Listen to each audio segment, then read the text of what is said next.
கட்சியினுடைய துரோகிகள்.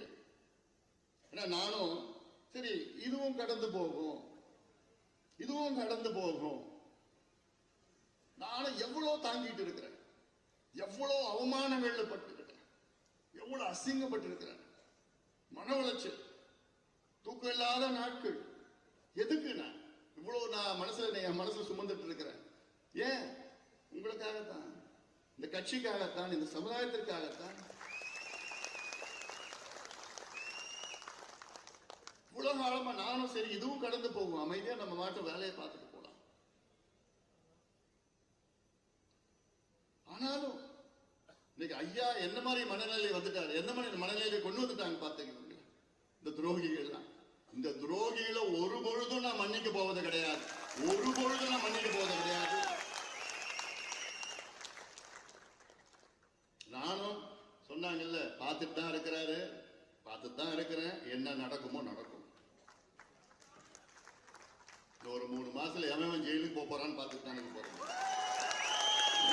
சும்மா கூட போடுறது நான். இன்னைக்கு தைலாபுரம் திமுக டேக் ஓவர் பண்ணிடுச்சு.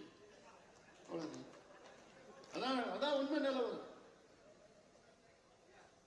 ஐயா கிட்ட போயிட்டு ஐயா கிட்ட போயிட்டு பொய்ய சொல்லி தினமும் பொய்ய சொல்லி ஐயாவுக்கு இன்னைக்கு 87 வயசு. ஐயா இன்னைக்கு முதுமை வந்துடுச்சு, அது எல்லாம் அது மாற்று கருத்து கிடையாது.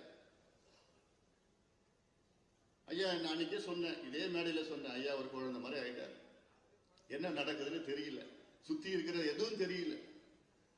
இவங்க சொல்ற பொய்யதான் ஐயா நம்பிட்டு இருக்கிற. சொன்னாங்க பாரு, டெல்லியில போய் மாபெரும் ஒரு போராட்டம் பண்ணானுங்க,